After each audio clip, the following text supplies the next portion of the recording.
Hello, good morning viewers. So this is the last video regarding this photoreceptor series. So I hope you are able to understand my videos. So if you have any queries, please comment in the comment section. Please like my video, subscribe my channel, enjoy. So today we are going to discuss about photodroppings. So in the last videos we saw about photoreceptors. What are these photoreceptors? They are the receptor molecules present in the plants that use to detect sunlight. Okay, so sunlight not only acts as an energy source, they also act as a signal for various photomorphogenic responses in plants. So all the photoreceptors, they contain a protein part and a non-protein part, and this non-protein part is a light absorbing part except UVR8. UVR8 receptor, they don't contain this protein or non-protein part. Actually photoreceptors, there are different types of photoreceptors: phytochromes, phototropins, cryptochromes, seed loop and UVR8.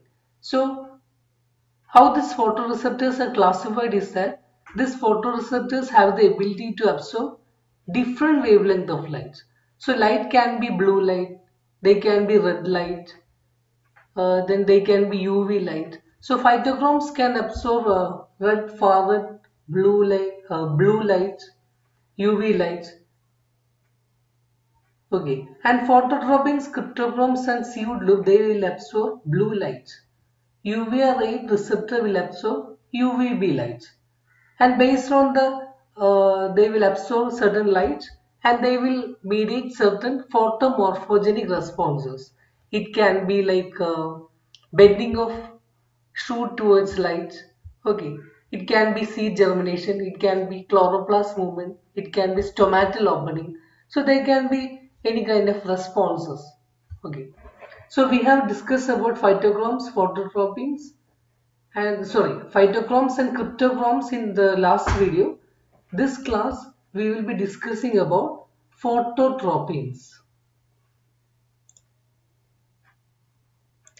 So phototropins, they are the blue light absorbing photoreceptors.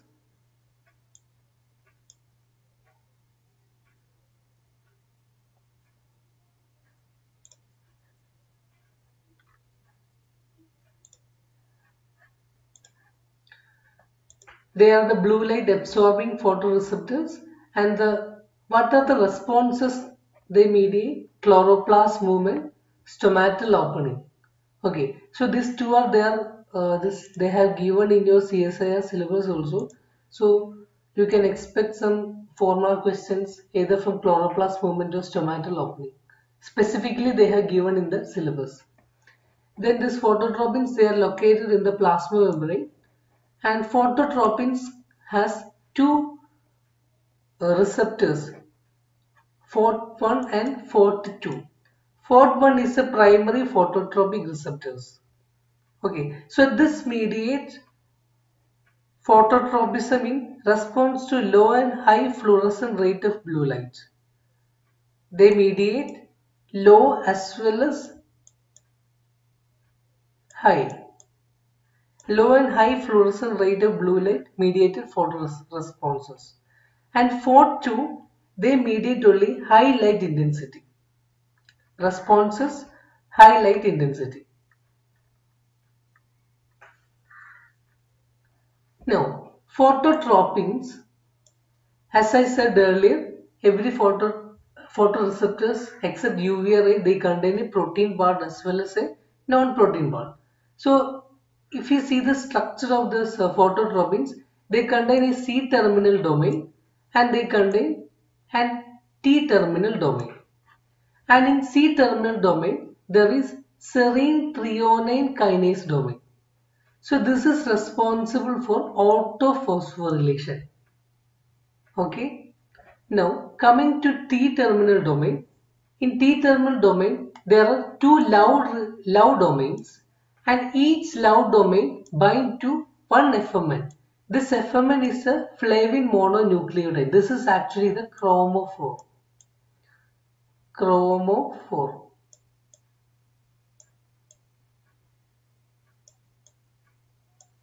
So you know what is a chromophore? Chromophore is the non-protein light absorbing part. So this will absorb blue light. Now I will show you the textbook.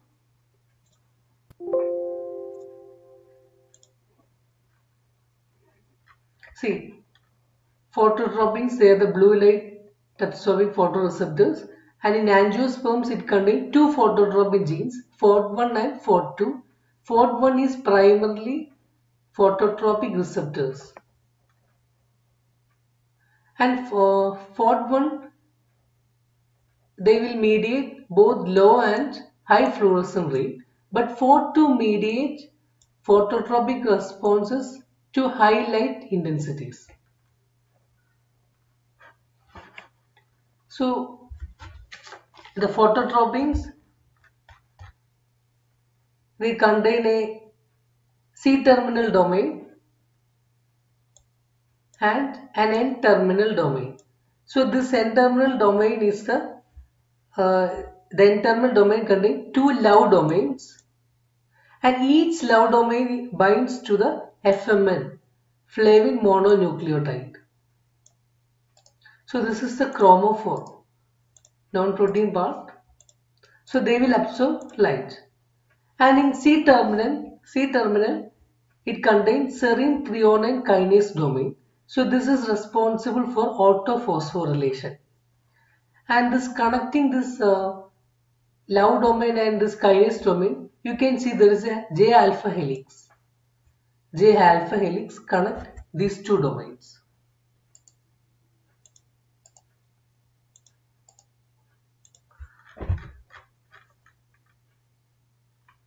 See, this is the serine threonine kinase domain.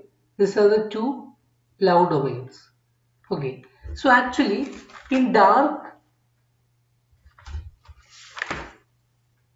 this FMN, flavin mononucleotide, is non-covalently attached to love domain. I told that the FMN is attached to love domain. So in dark, they are non-covalently attached.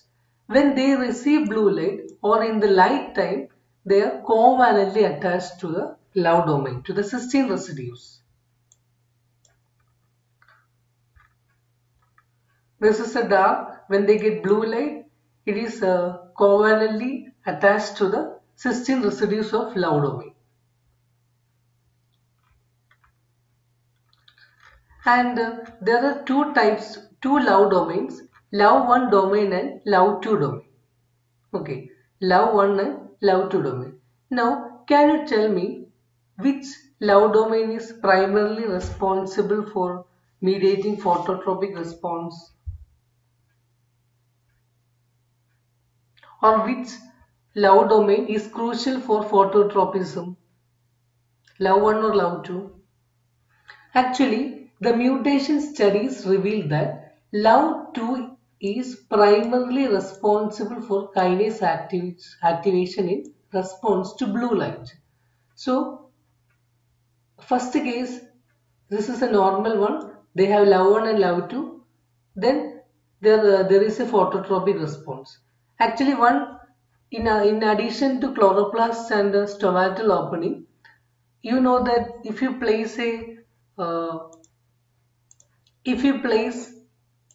an indoor plant or any plant near to window, the shoot will bend towards the light, isn't it? So this is an example for phototropic response. This is a phototropic mediated response. So this is mediated by phototropin receptors. Okay. So in normal cases, they got this bending of shoot. In the mutation study, they have mutated this love 1. So in that case, they got the same response, that is shoot bend towards the light.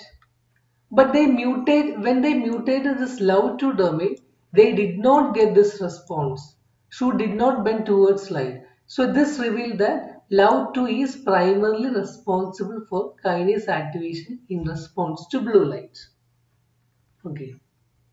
Now we are going to discuss about the. Okay, before that, actually in dark, this phototropins, they remain in an inactive state.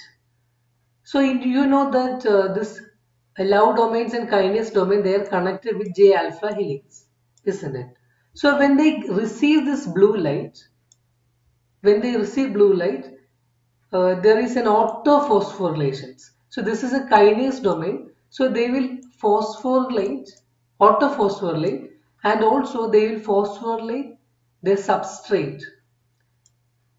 Upon phosphorylation of substrate, there will be phototropin responses. Once more I will explain.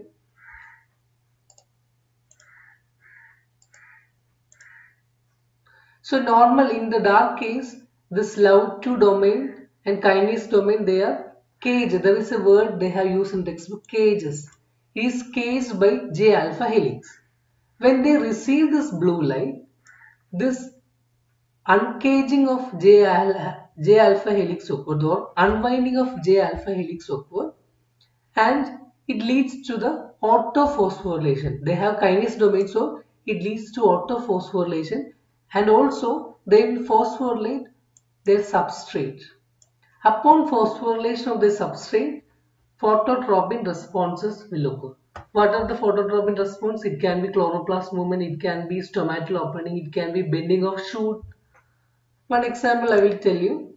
See, you all know about this example. You have done in your lower classes. That is, if you place an indoor plant near window, the shoot will bend towards light, isn't it? Shoot will bend towards light. Actually, what is the process which happen here is that, so imagine this is the plant, this is the sunlight.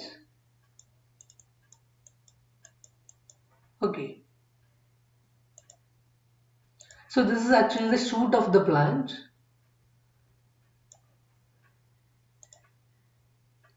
So when they receive blue light, this is a blue light from sunlight.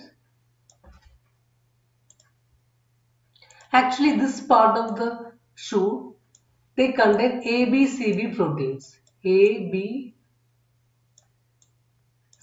proteins. So what is this ABCB proteins? ABCB proteins are the auxin transport proteins. ABCB pin proteins are the auxin transport proteins. So when they receive blue light from the sunlight, this blue light will be detected by phototropins. Okay, and the blue light will unwind the J alpha helix, and they will autophosphorylate the kinase domain. And what happens next? The autophosphorylation of kinase domain will phosphorylate one of the substrate. Here the substrate is ABCB proteins. So ABCB proteins are phosphorylated in all these areas. Okay, so the phosphorylation of ABCB proteins will inhibit their activity. So here this area there will be low concentration of auxin, while in this area there will be high concentration of auxin. Okay, so here the growth of the shoot will take place, and then the plant will bend towards light. Plant will bend towards light. That is happening here. Okay, so actually this is you have to learn. There is a next chapter you will be learning more about this mechanism. That time I will explain in another video. Now you have to understand that the phototropins, when they receive blue light, the kinase domain will activate and by autophosphorylation, And upon autophosphorylation, they will phosphorylate one of the substrate. It can be any substrate, and phosphorylation of the substrate will lead to various phototropin responses. Now, one response is the chloroplast movement. So, phototropin regulate the chloroplast movement. How? So, you know that chloroplasts play a major role in photosynthesis, isn't it? For light reaction, dark reaction. So, for chloroplast is a very important cell organelle for plants, we can say.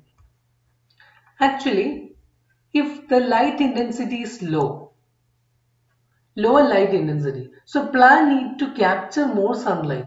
So what happen is that this chloroplast will be aligned in the top and bottom portion.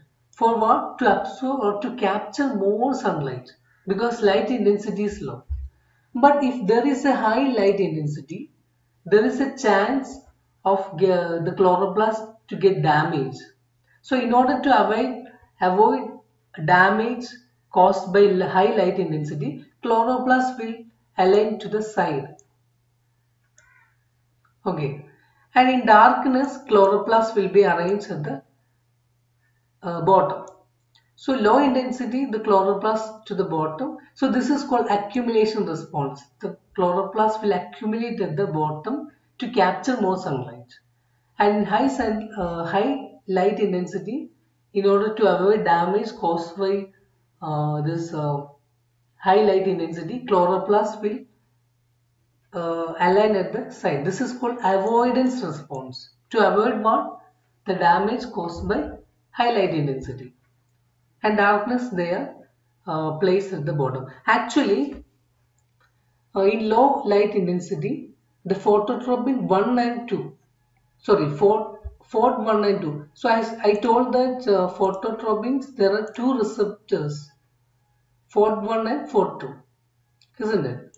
So this phot 1 and phot 2 will mediate this accumulation response. See, phot 1 and phot 2 will mediate accumulation response. And this avoidance response is mediated only by phot 2.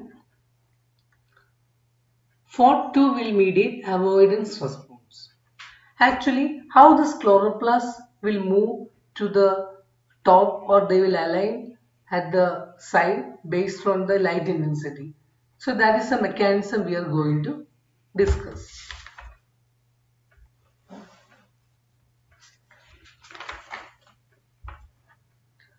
So how phototropin mediate chloroplast movement? That is what we are going to discuss in this picture.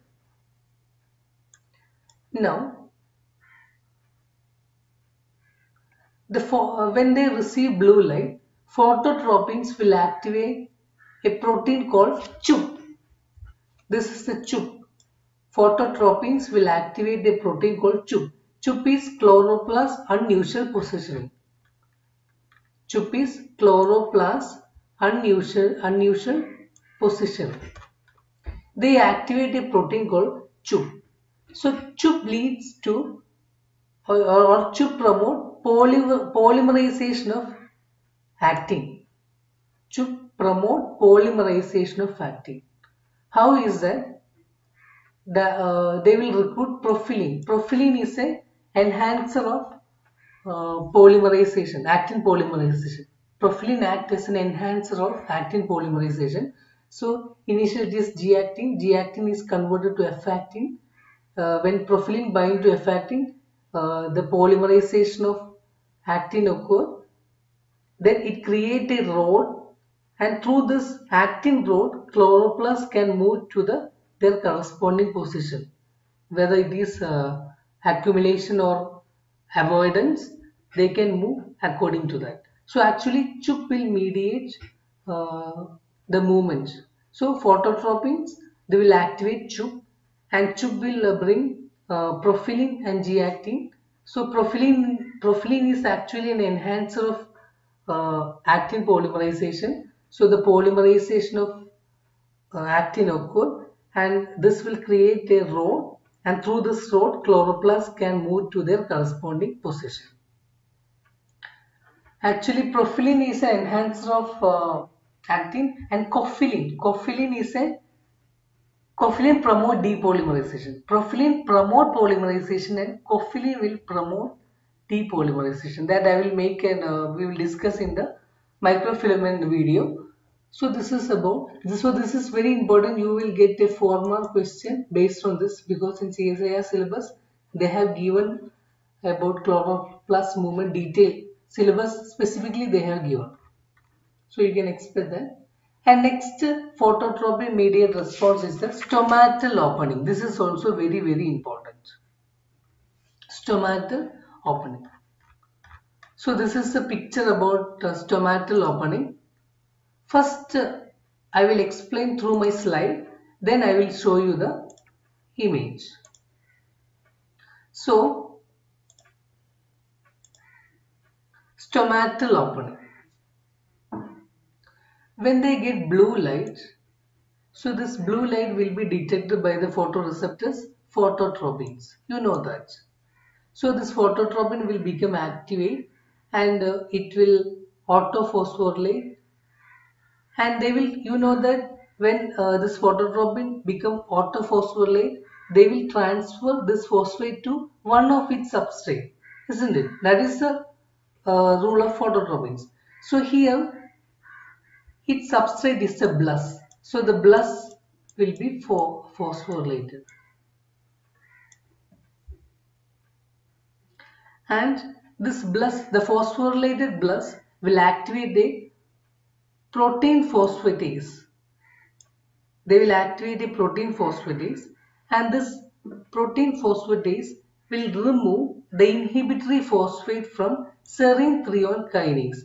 Initially serine threonine kinase is inhibited because of the phosphorylate condition. So when they remove this phosphorylation, the serine threonine kinase will become active. Then they will phosphorylate PMH plus ATPase. They will transfer this phosphate to PMH plus ATPase. So the phosphorylated PMH plus ATPase will act as a docking site for the binding of 14-3-3 serine threonine kinase. It's an unknown kinase, 14-3-3 serine threonine kinase. So this 14-3-3 will bind to the PMH plus ATPase. So just you listen, I will show you the image. Now you just listen here. So upon binding of this 14-3-3 serine threonine kinase to the PMH plus ATPase, this activate the pump. The PMH plus pump is fully active. They will pump H plus to the apoplastic side. What is apoplastic side? That is the outside of the side, outside of the cell. So they will pump H plus to the apoplastic side. Then what happens is that then cytosolic side will be hyperpolarized. So this is the apoplastic side. So they will pump H plus to the apoplastic side. So here the cell cytosolic side will become hyperpolarized. So there will be the voltage open, the K plus channel will be open, as well as Cl minus channels, chloride and potassium channel will open, and they will pump K plus and potassium into the cell. K plus and potassium into the cell. So now inside the cell, the K plus and chloride, the concentration is high. So this leads to a turgor pressure. Inside the cell, the turgor pressure is high. So this will cause the water to enter into the cell and stomata becomes open. Okay, stomata become open.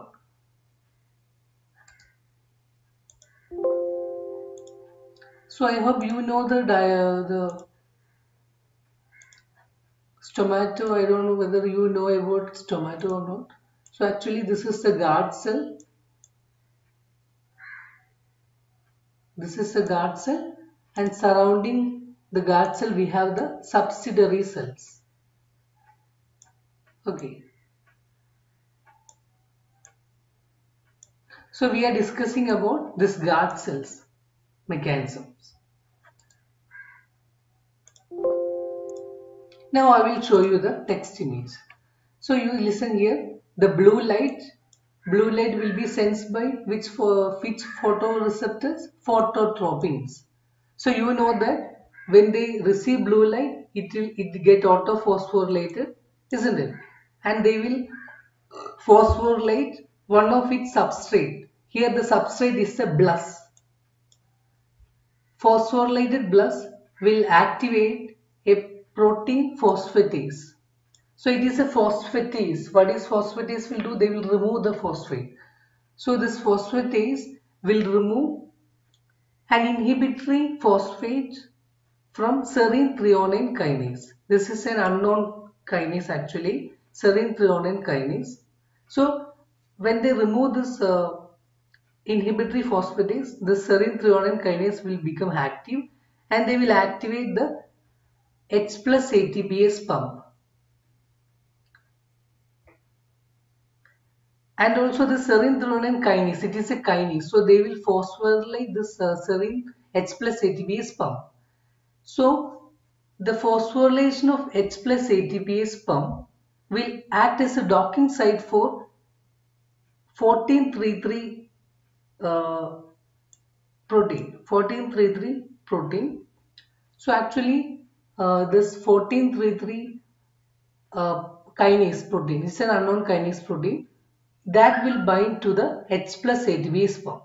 So upon binding of this 1433 protein to the H plus ATPase pump, this H plus ATPase pump will be fully active and they will pump H plus to the apoplastic site. They will pump H plus to the apoplastic site. So the cell cytosolic site will be hyperpolarized, more negative. Depolarized, hyperpolarized. I hope you know the concept, otherwise I will make another video about that. You just want to comment in my video if you have any doubt. Okay, so this hyperpolarization will open an invert potassium channel and chloride channel. So potassium will enter into the cell as well as chloride also will enter into the cell. So inside the guard cell there will be the solute concentration will be high. So this will leads to the high turgor pressure. So the formation of high turgor pressure will promote the entry of water into the guard cell and the stomata will open.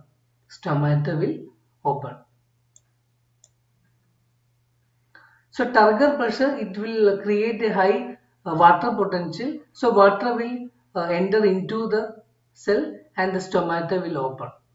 So this is the mechanism of stomatal opening. How blue light will mediate the stomatal opening. So if you did not understand, you rewatch the video, definitely you will understand. And if you have any doubt, please write your queries in the comment section. I will clear that. Now, I told you that phototropins, we have discussed about phytochromes, phototropins, cryptochromes, seed loop and UV array. Now we are going to discuss about UV array. So as I told earlier also, all the photoreceptors, they contain a protein part and non-protein part except UVRH. So now we can see more about UVRH.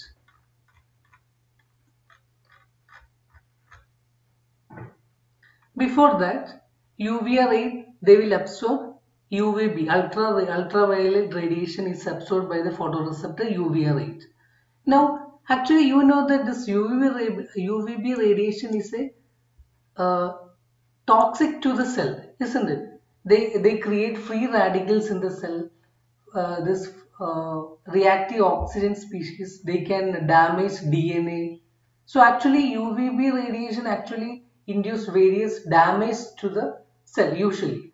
But there are many cases in plants that UVB radiation will promote certain photomorphogen response. For example, flavonoid biosynthesis.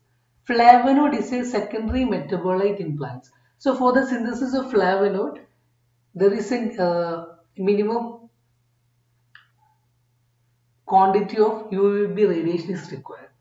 Okay, and these are the various responses, photomorphogenic responses to UVB radiations, like gene regulation, UVB tolerance, flavonoid biosynthesis, hypocotyl growth suppression, leaf self-expansion, endo-reduplication of epidermal cells, stomatal density, entrainment of circadian clock, increased photosynthetic efficiency. So these are the some photomorphogenic responses to UVB ray.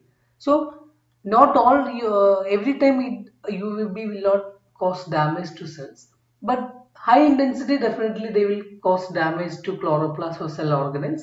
But minimum amount of UVB light is required for plants. Now, how this UV8 is, it is the UVB detecting photoreceptors, how they will execute the functions. Actually, this picture is enough. So, in the absence of light, UVR rate occur in a dimer state. UVR rate occur in a dimer state, that is an inactive state. So, when they get UVB light,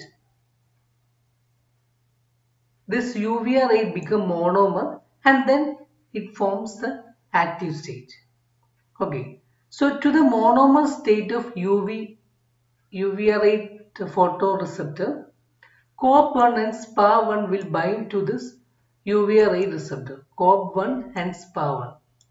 Actually, you know that this COP1 and SPA1, in almost all the cases, they act as a E3 ubiquitinase, or they act as a negative regulator, isn't it?